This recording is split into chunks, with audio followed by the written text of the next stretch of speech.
What's up? I'm Shawn Mendes. I'm here at Billboard's Live Summit right now. Swipe up to follow along. Love you. I wanted to learn how to play an Ed Sheeran song, and he refused to teach me. So I left the guitar lesson and taught him on YouTube. Yeah. Ed Sheeran fan. Have you had any continued conversation?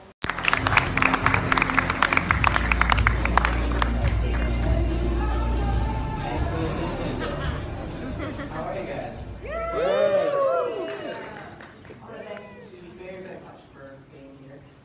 Very appealing, I think, to my family, you know. And then we got to New York, and day 2 I walked into Island Records, and I'm in the elevator on the way down, and they're like, well, they want to sign you. And I look at my dad, I'm like, well, if this guy's not my manager, we're doing something really wrong. We got a bit, he said, got too close, he said, we have 30 seconds left. So yeah, it's a really big fear of mine.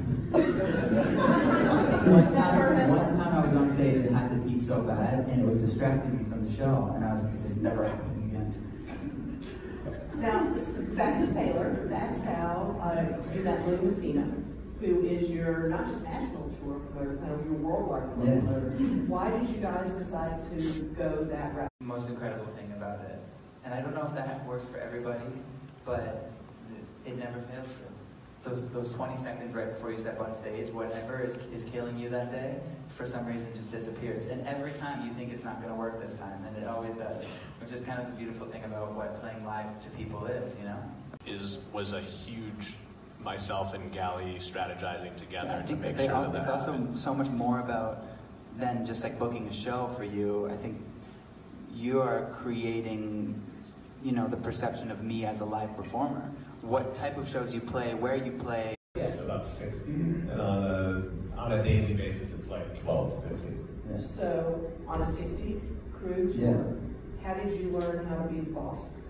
Being the boss is walking around and just actually paying attention to what people are doing. And like, to me, the biggest thing is like every day on tour, I'll wake up and the first thing I do is just go to everyone's station, like tech, my production manager, my stage manager, my guitar tech, my front of house, just like walking around and going and hanging out with them. And it's creating the respect. And it's not about having the power to push people around, it's about having respect. So people understand when you have to make a decision that maybe puts people in uncomfortable positions. I'm not doing it out of, I'm the boss. I'm doing it out of, no, this is something that is really important, you know? But Out the door with an offer for yeah, I mean, the funny part about it is like at the time, there was a bunch of people emailing us wanting to manage and kind of the same thing. And Andrew was the first person to be like, why don't you just come and meet me? And it was like, there was nothing about a deal, there was nothing about signing a contract, it wasn't about having a manager, it was just like, come and meet me. And that was very appealing, I think, to my family, you know? And then we got to New York, and day 2 I walked into Island Records, and I'm in the elevator on the way down, and they're like, well, they want to sign you. And I look at my dad, I'm like, well, if this guy's not my manager, we're doing something. We don't have enough of that representation in what we do day to day, day in, day out. And that was... You don't even realize, too, like, you don't even realize how important that is. That was one aspect of the video, and we're thinking about a million things, but to so many people that meant so much, and it's sometimes like such a learning process to just see how much one little clip in a video changes so many people's lives, and to remember, like, if this one little thing changes that many people's lives, how much would something much bigger do? Yeah, I think it was a huge learning process for us, and making sure that everything in the future, you know, cannot be so self-involved. It has to be out, or you have to show people that they can speak through you. I want to talk a little bit. The whole thing with Khalid and I, when we wanted to write the song, was how do we make a song about everyone else?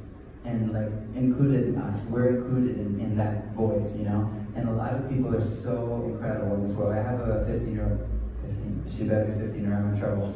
No, she's 15. She's 15. Yeah, no, she's 15, 100%. I have a 15-year-old sister, and she's so smart and so. What did you say? Did I mess it up? Oh no, someone Google it. She's so smart, and she's so well versed in everything. And sometimes I'm talking to her, and I'm just like, oh my God, why do I have 20 million Twitter followers? You're saying the most incredible things to me.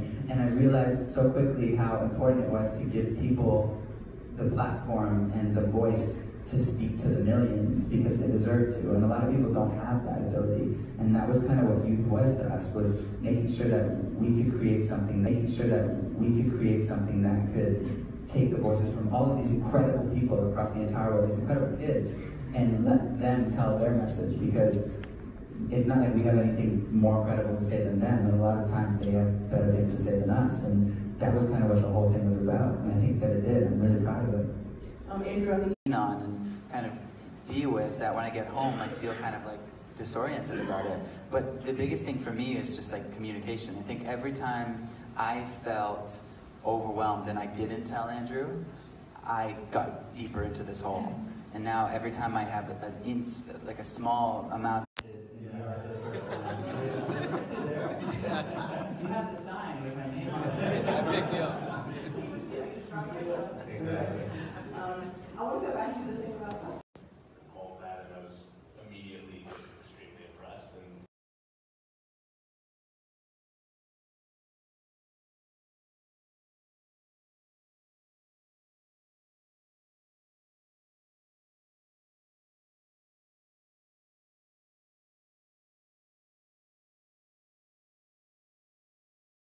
really quickly that the quality of what's happening is so much.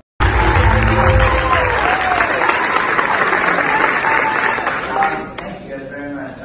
This is very cool because touring is my favorite thing to do in the whole world, and I guess, you know, what I've noticed is that you cannot do this alone. There's so many people that make tour happen, make a career happen, and I've been so lucky because I feel like I've had these angels drop around my life to help me, you know, make my dream happen. One of them being Matt Kelly and Paradigm.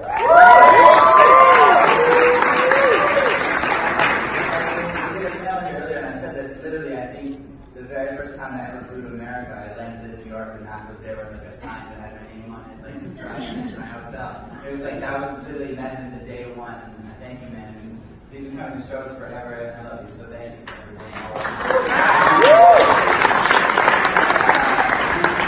another person who I just adore on the whole MTG team, and my manager, of course, and kind of everybody that has made my career and touring happen, because I do adore it and love it so much. And thank you, Billboard. Thank you guys.